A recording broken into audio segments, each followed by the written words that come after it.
حضرات، آج دور حاضر کے حالات ایسے ہو گئے ہیں، لوگ اپنے ماں باپوں کو ستا رہے ہیں، تکلیف پہنچا رہے ہیں، ان کا دل دکھا رہے ہیں، پھر سوچتے ہیں کہ ہم پر پریشانی کیوں آ رہی ہے، شاید کسی نے ہم کو کچھ کرا دیا ہے یا کسی کی نظر ہو گئی ہے۔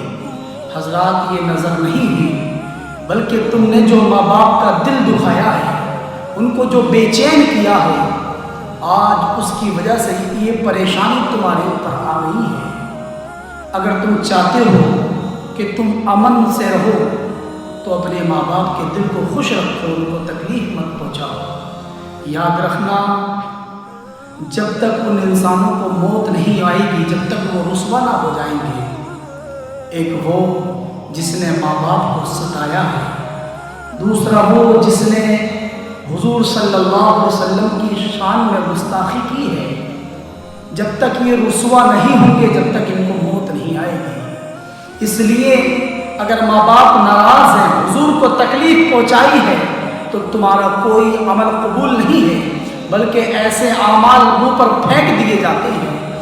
اس لیے ضروری ہے ماں باپ کو راضی رکھو، تبھی تمہاری عبادتیں قبول ہیں۔ میں تو یہاں تک کہوں گا، اگر تم کعبے کے اندر سر پٹک پٹک کر مر جاؤ تو تمہارا حج قبول نہیں ہوگا، جب تمہارے ماں باپ اگر تم سے ناراض ہیں۔ اس لیے ماں باپ کو راضی کرو، تمہاری عبادت تبھی قبول ہوگی۔ آؤ میں بتاؤں، حدیث پاک میں آتا ہے، حضور فرماتے ہیں کہ میدان محشر کے اندر ایک شخص پہ جب اعمال تولے جائیں گے، اس کے اعمال پہاڑوں کے برابر ہوں گے، پہاڑوں کے برابر نیکیاں لے کر رب کی بارگاہ میں حاضر ہوگا۔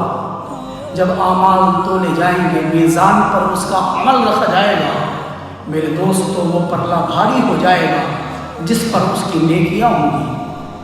اس کے بعد حکم ہوگا، ابھی ٹھہرو، ایک پرچہ آئے گا، اس پر کچھ لکھا ہوا ہوگا۔ اب دوسرے پرلے کے اندر جب وہ پرچہ رکھا جائے گا، جب وہ تولا جائے گا، تو اس پرچے کے بعد اس کی نیکیوں کا جو دفتر ہے وہ اوپر ہو جائے گا، اس کے اعمال اوپر ہو جائیں گے اور گناہ اس کے زیادہ ہو جائیں گے۔ حکم ہوگا، اس کو گھسیٹ کر جہنم میں ڈالو۔ وہ رب کی بارگاہ میں عرض کرے گا، پروردگار، میں تو پہاڑوں کے برابر نیکیاں لایا تھا، اس پرچے پر ایسا کیا لکھا ہے جس کی بنیاد پر مجھے جہنم میں جانے کا حکم ہو گیا؟ رب فرمائے گا، اے بندے، تو نے ایک مرتبہ اپنے ماں باپ سے بے ادبی کے ساتھ اور چلا کر بات کی تھی، اس کی وجہ سے تیرے سارے اعمال کو برباد کر دیا ہے۔ تو میرے دوستو، بہتر یہی ہے، اپنے ماں باپ کو راضی رکھو۔ تمہارے ماں باپ تم سے ناراض ہیں تو کوئی عبادت قبول نہیں۔ اللہ